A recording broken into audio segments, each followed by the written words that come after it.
একজন রাজ্যের মুখ্যমন্ত্রী হয়ে হাত দিয়ে টেনে বোরকাটি খুলে দিচ্ছেন, মানে এটা একটা অপমানজনক কাজ। একজন হিন্দু সে মন্দিরে যাবে না, সে কারো কাছে মাথা নত করবে, তার নিজস্ব স্বাধীনতা আছে। একজন মুসলিম সে হেজাব পড়বে না জিন্স পড়বে, সে কি গরুর গোশত খাবে না দেশি মুরগি খাবে, তার নিজস্ব স্বাধীনতা রয়েছে। আমি আজকে দেখছিলাম সোশ্যাল মিডিয়াতে মহিলাটি বলছেন যে আমি চাকরি করব না, আমি চাকরি করব না। ভারতবর্ষের সংবিধানে এরকম কোথাও লেখা নেই যে কোন ধর্মের নিজস্ব পদ্ধতির উপরে কেউ হস্তক্ষেপ করতে পারে, এটা কখনোই চলবে না। আমাদের দেশের প্রধানমন্ত্রী যদি মুসলিম হতো তাহলে আমরা হাদিস কোরআন দিয়ে দেশ চালাতাম, মনে হচ্ছে না? হচ্ছে।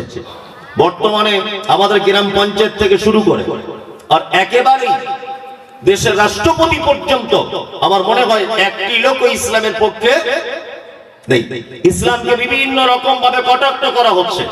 আপনারা জানেন যে আজ থেকে 2-3 দিন আগে বিহারের সরকার নীতিশ কুমার আল্লাহু আকবার, একজন মহিলা একজন মুসলিম বোনকে সম্বর্ধনা জানানোর সময় বা তার হাতে মানপত্র দেওয়ার সময় বা চাকরির অ্যাপয়েন্টমেন্ট তুলে দেওয়ার সময়তে আপনারা দেখতে পাচ্ছেন হিজাবটাকে নিজে হাতে করে খুলে দিচ্ছে। অথচ তাদের মুখের এটা ভাষা, সেই সমস্ত রাজনৈতিক নেতা নেত্রীদের মুখে ভাষা, এটা হচ্ছে গণতন্ত্র দেশ, তাদের মুখের ভাষা।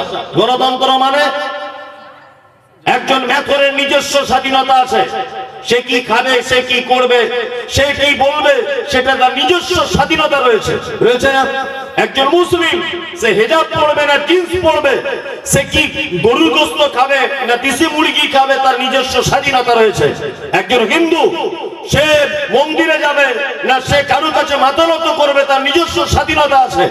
ভারতবর্ষের সংবিধানে এরকম কোথাও লেখা নেই যে কোন ধর্মের নিজস্ব পদ্ধতির উপরে কেউ হস্তক্ষেপ করতে পারে, এটা কখনোই চলবে না। যে যার নিজস্ব গতিতে চলবে।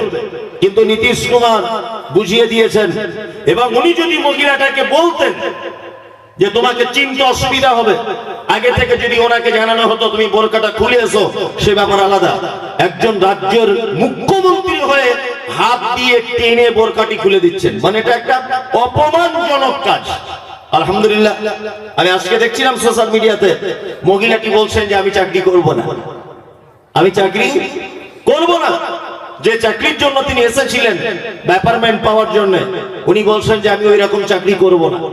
আলহামদুলিল্লাহ, আমাদের প্রতিটা ঘরে ঘরে মায়েদের এইরকম ভাবেই পর্দা হেফাজত করে চলাই উচিত। যাই হোক, আমি যে কথা বলছিলাম, এই সমস্ত জিনিসগুলো সোশ্যাল মিডিয়াতে দেখার পরে আমাদের কি মনে হয়?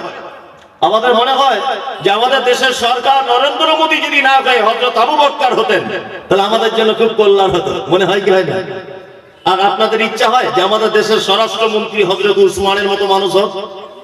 এটা আমরা চাই না? চাই। আমাদের রাজ্যের মুখ্যমন্ত্রী ওনার পরিবর্তে যদি আর একজন মুসলিম কোন নেতা যদি আমাদের রাজ্যের মুখ্যমন্ত্রী হতেন, তাহলে আমাদের মনে হয় সব সমস্যা মিটে যেত। সমস্ত মানুষের একটা ধারণা আছে না নেই? আছে। মানে আমরা মুসলমানরা এত বড় বোকা, আমাদের চিন্তা ভাবনা খুব খারাপ, খুব খারাপ। আমরা শুধু চিন্তা ভাবনা করছি যদি কোরআন আর হাদিস দিয়ে সারা দেশটা চলতো কত মজা হতো, ভাবছি না? সারা দেশ ইসলাম কান্ট্রি হয়ে যেত আর মুসলিমদের নেতৃত্বে থাকতো, এরকম মনে হচ্ছে কি হচ্ছে না? হচ্ছে। আপনাকে এবার একটা কথা বলি, আল্লাহু আকবার। আচ্ছা বলুন, সারা ভারতবর্ষে প্রায় 130 কোটির কাছাকাছি মানুষ বসবাস করে, তাই না?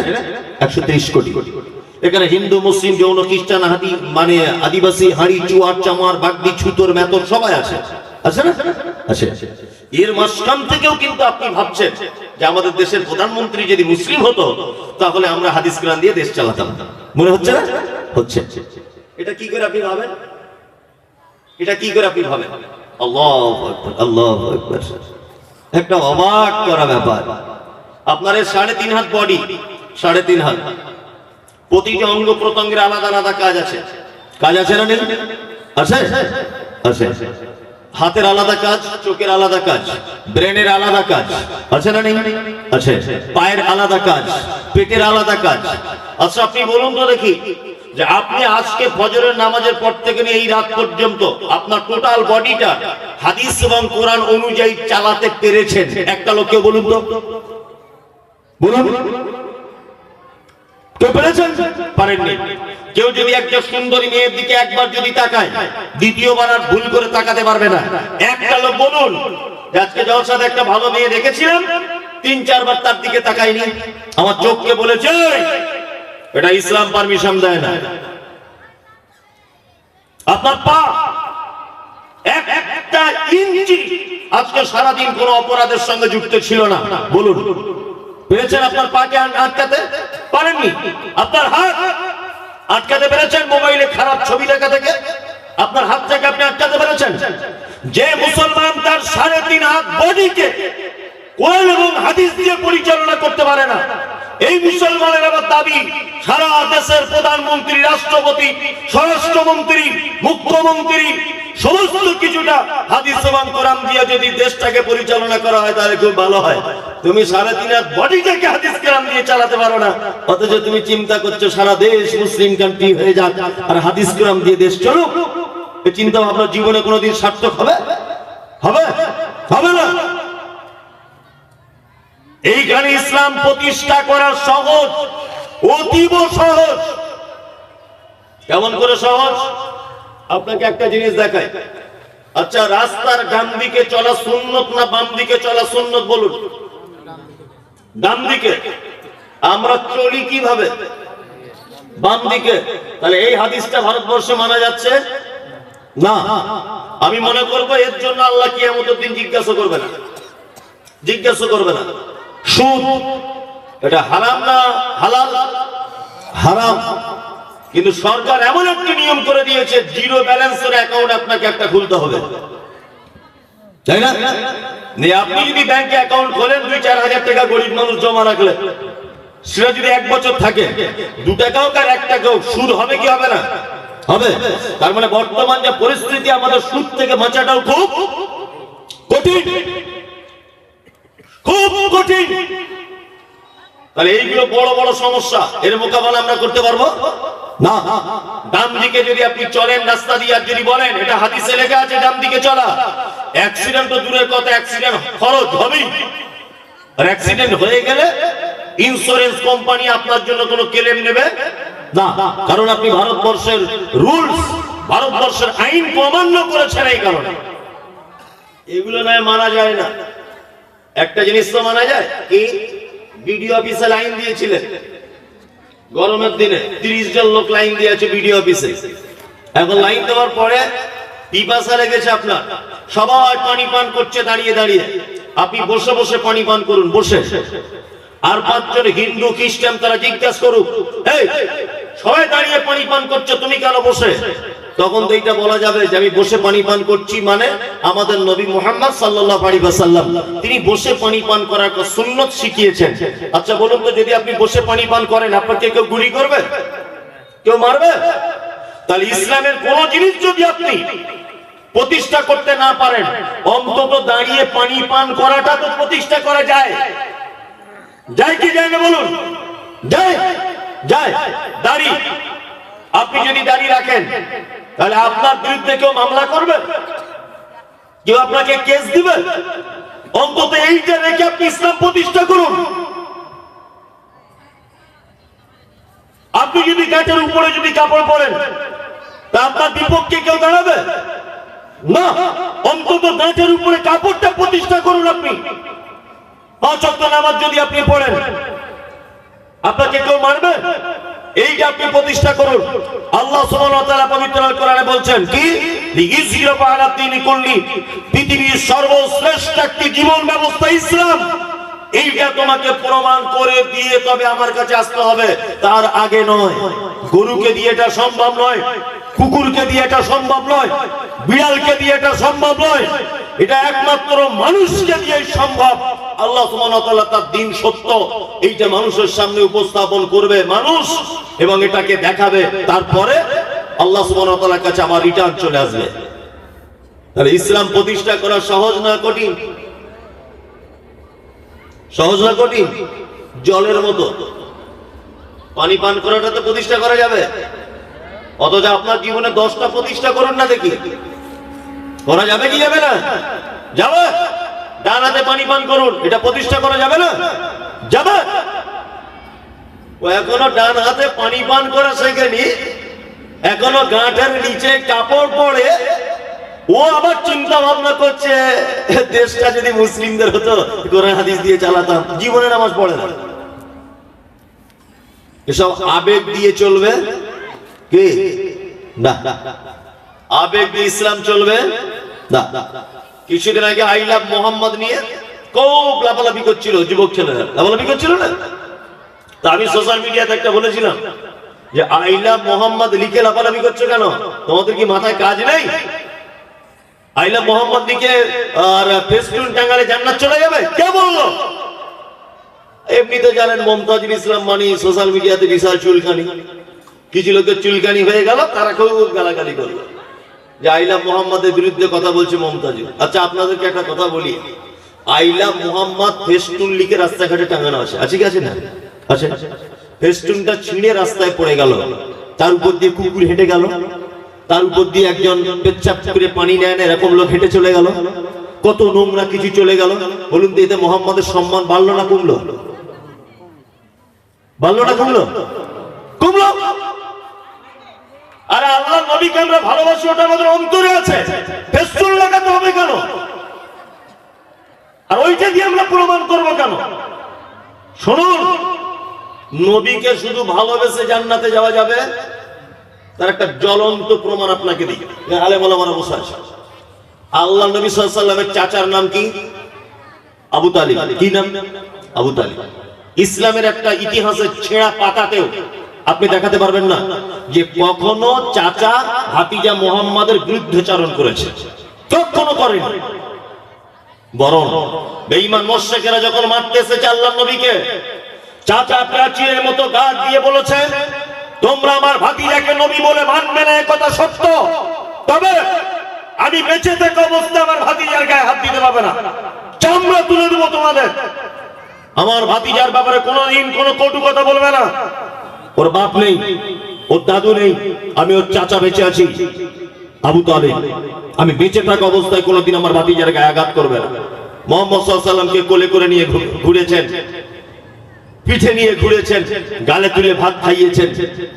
এই চাচা যখন মারা যাচ্ছে, আল্লাহ নবী সাল্লাল্লাহু আলাইহি ওয়াসাল্লাম চাচার মাথার কাছে বসে বলছে, চাচা একবার তুমি শুধু বলো লা ইলাহা ইল্লাল্লাহ, একবার তুমি শুধু বলো। চাচা এই কথা শোনার পরে অনেক কোন চিন্তা ভাবনার পরে বলছে মিল্লাতে আবিকুম আব্দুল মুত্তালিব, আমি আমার বাবা আব্দুল মুত্তালিবের ধর্মের উপরই থাকলাম, মুহাম্মদ তোমার লা ইলাহা ইল্লাল্লাহ কবুল করতে পারলাম না। এক পর্যায়ে চাচা মারা গেল। আল্লাহ নবী সাল্লাল্লাহু আলাইহি ওয়াসাল্লাম নিজে বলছেন, কি বলছেন? আল্লাহ নবী বলছেন আমার চাচাকে জাহান্নামে দেওয়া হবে। আমার চাচা বলে তার সাবসিডি এতটুকু হবে যে দুটো আগুনের জুতো পরিয়ে দেওয়া হবে তার পায়ে, তার তাপের কারণে তার মাথার মগজ টকবক টকবক টকবক করে ফুটবে। পৃথিবীতে মুহাম্মদ সাল্লাল্লাহু আলাইহি ওয়াসাল্লামকে সবথেকে বেশি ভালোবাসতেন কে? চাচা আবু তালিব। ভালোবাসার পরেও লোকটা জান্নাতে যেতে পারল না। কারণ কি? মুহাম্মদ সাল্লাল্লাহু আলাইহি ওয়াসাল্লামের আনিত দ্বীন, তার আনিত রিসালাত, তার আনিত বাণী তিনি কবুল করেননি বলে তার থাকার জায়গা জাহান্নাম।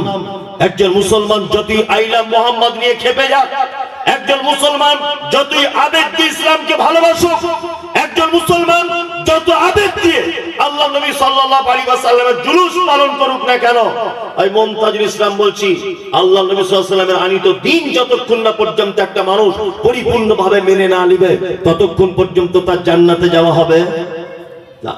শুধু ভালোবেসে জান্নাতে যাওয়া যাবে না। ও তো ফজকে ছেলে বোঝে না হাদিস কোরআন কিছু, ও কিচ্ছু হাদিস কোরআন বোঝে না। 12 রবিউল আউয়াল আসছে আর বিশাল লা ইলাহা ইল্লাল্লাহ মুহাম্মদুর রাসূলুল্লাহর ফেস্টুন হাতে নিচ্ছে, বাম হাতে সিগারেট টানছে, এক ওয়াক্ত নামাজ পড়ে না, মনে হয় মাঝে সাঝে গাঁজাও টানে, গাঁটের নিচে কাপড়, ইয়া নবী সালাম আলাইকা, ইয়া রাসূল সালাম আলাইকা, এক হো হো করে নাচছে ডিজে বাজিয়ে, তার মনে করছে আমি জান্নাত চলে যাবো নাকি? জান্নাত পড়ে আছে তোমার জন্য। নবী চাচা পর্যন্ত ভালোবাসার কারণে জান্নাত যেতে পারলো না, আর তুমি জান্নাতের স্বপ্ন দেখো কি করে? আল্লাহু আকবার। ইসলামের ছোটখাটো জিনিস যেগুলো মানার মতো, যেগুলো মেনে নেওয়ার মতো, সেইগুলো মানা যাবে কি যাবে না?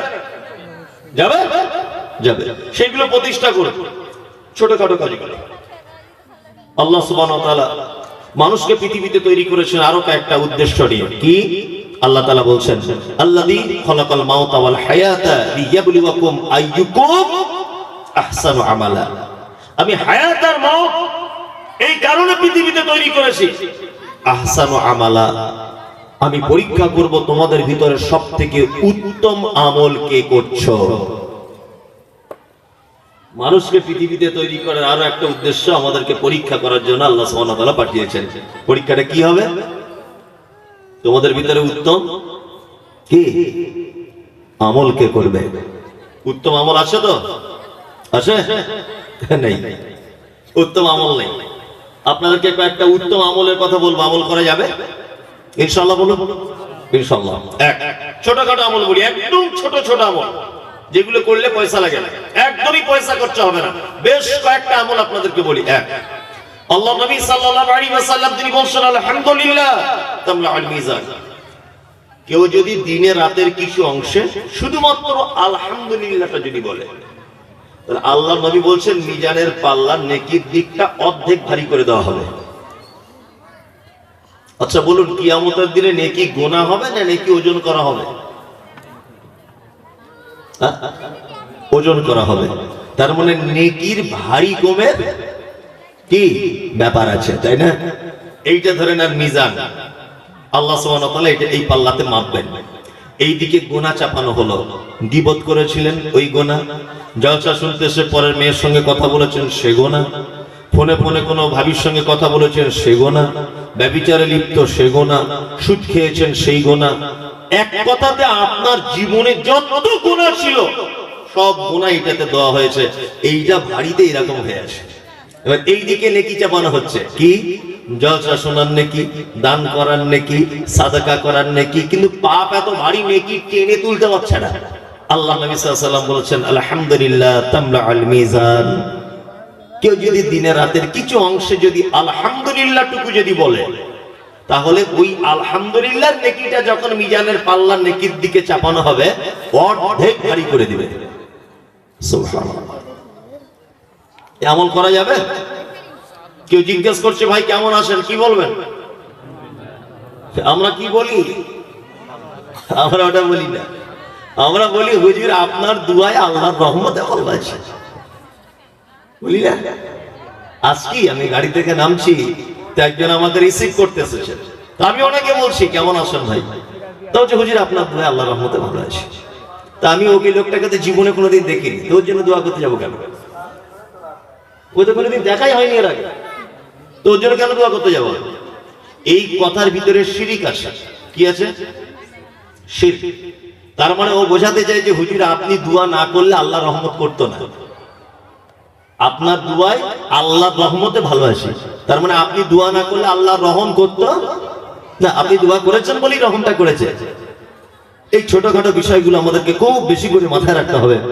কিছু খাচ্ছেন, খাওয়া শেষ করে কি বলবেন? আলহামদুলিল্লাহ। একটা আম খাচ্ছেন খুব মিষ্টি, কি বলবেন? আলহামদুলিল্লাহ। ভালো কিছু দেখলেন, আলহামদুলিল্লাহ। অতি ভালোবাসি তাই অবাক হয়ে তাকিয়ে থাকি, সেটা কি মোর বড় অপরাধ। একটা ছাগলের বাচ্চা দেখলে খুব সুন্দর করে দৌড়াচ্ছে, ছোট্ট বাচ্চা, আলহামদুলিল্লাহ। আল্লাহ তোমার কি অসীম কুদরত। হসপিটালে যাওয়া লাগলো না, নার্স লাগলো না, এর মায়ের সিজার করা লাগলো না, এত সুন্দর বাচ্চা দিল, আবার বাচ্চাটা দৌড়াচ্ছে, আলহামদুলিল্লাহ। ফুটফুটে একটা গাছের ফুল দেখলেন, আলহামদুলিল্লাহ। আল্লাহ তুমি একই গোলাপ গাছে 20 রকমের কালারের ফুল দান করো, আলহামদুলিল্লাহ। এক কথায় টার্গেট রাখবেন সারাদিনে 100 বার আলহামদুলিল্লাহ বলা টার্গেট রাখবেন। ভাত খেলেন, এক দুইটা করে লোকমা তুললেন, আলহামদুলিল্লাহ।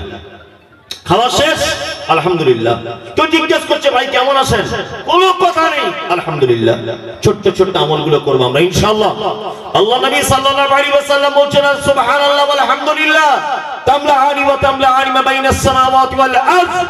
কেউ যদি সুবহানাল্লাহ আলহামদুলিল্লাহ মিলিয়ে যদি বলে, তাহলে আসমান জমিন মাঝখানে আর কোথাও নেকি লিখতে বাদ থাকে না, ওর আমলনামাতে নেকি ভরপুর করে দেওয়া হয়। আরেকটা দোয়া আপনাদেরকে শিখিয়ে দিই, আমার সাথে বলুন। এগুলো ছোট ছোট আমল। সুবহানাল্লাহি, বলুন সুবহানাল্লাহি ওয়া বিহামদিহি সুবহানাল্লাহিল আযীম, সুবহানাল্লাহি ওয়া বিহামদিহি সুবহানাল্লাহিল আযীম। আল্লাহ নবী বলছেন যদি কেউ এটা যদি বলে, দরিয়ার ফেনা সমপরিমাণ পাপ যদি তার থাকে, পাপ ক্ষমা করে দেওয়া হবে। তবে ছোট পাপগুলো, বড় পাপ কি করতে হবে? তওবা করতে হবে। ছোটখাটো পাপ যেগুলো সামান্য ভুল ত্রুটি হয়ে গেছে, ওই পাপগুলোকে আল্লাহ কি করবেন? ক্ষমা করে দিবেন। আল্লাহু আকবার। শুধু ভালো কাজ করবে কে? তোমাদের ভিতরে কে ভালো কাজ করবে? এই প্রতিযোগিতা, এই